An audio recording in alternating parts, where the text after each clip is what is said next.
Behind the Shades.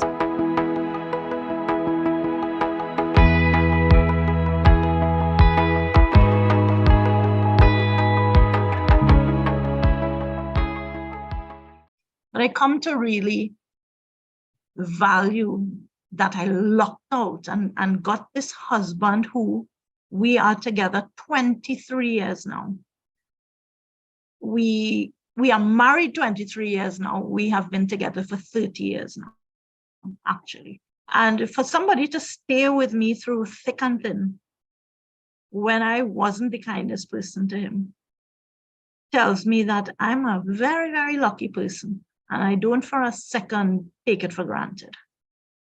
When you were calling out in the different ways for someone to love you, is your husband the person that filled that void for you?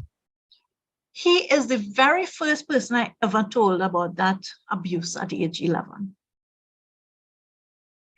I never spoke of it until I made friends with him. We were friends for a while.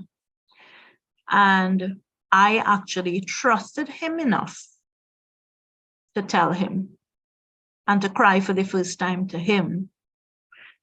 And he didn't run away and never come back.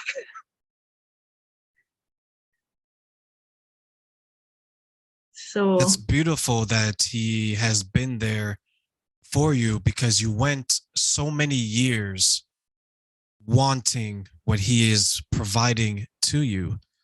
And even though there were others in your life that have come and gone, and others who were mean to you, as you mentioned, he didn't run. He stayed and he stayed and he stayed. How does that make you feel thinking about that right now?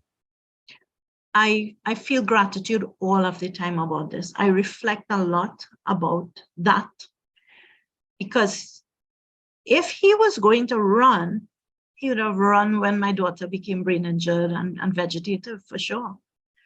Most dads tend to run at that point in special needs situations.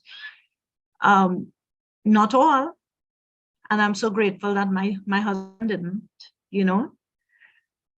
but that, it did break him. It did really reduce him to tears, and he couldn't function at that point when I had to just stand up and walk. But that's it. When I couldn't, he was there for me. And when he couldn't, finally, I was able to be there for him. And isn't that the best kind of relationship, where we don't have to be perfect and we don't always have to pretend to have it all together? What's something that you'd want to tell the next generation who may be experiencing what you have experienced, and they're searching for the type of love that you're able to find?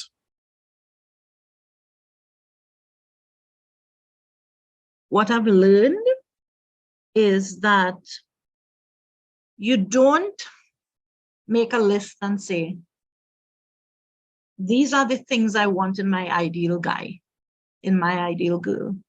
You don't say, well, they need to have McDreamy hair and this kind of voice and this kind of personality. And we don't need a laundry list, because when you make the laundry list, something very inconsequential on that list might be what makes you put an X and go for Mr. Perfect. It's not those things. I mean, lots of people would look at my husband and would say, he doesn't make my list because whatever. Or look at me and say, she doesn't make my list because, right?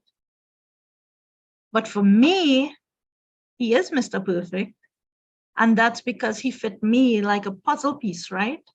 That's because when I was facing trauma, he was able to understand me and hold space for me. And that's what caring is. That's what love is.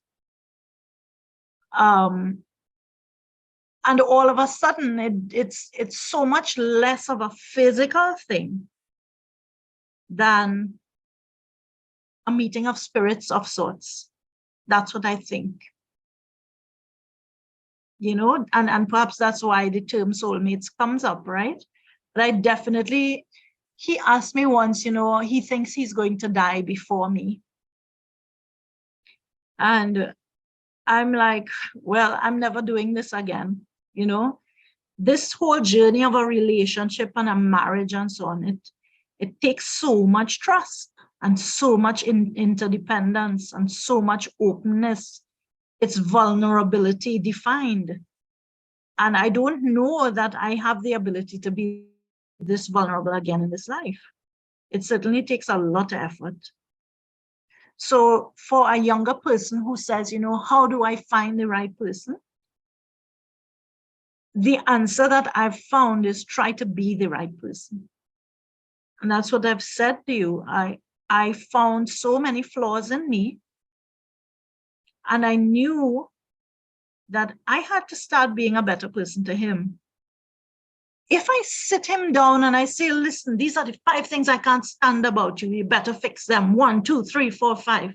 What's the chances that he's going to change any of them? What's the chances he's even going to listen to my 5? You see, if it were me and he were lecturing to me those 5, I would switch off the volume button in my mind. I wouldn't listen.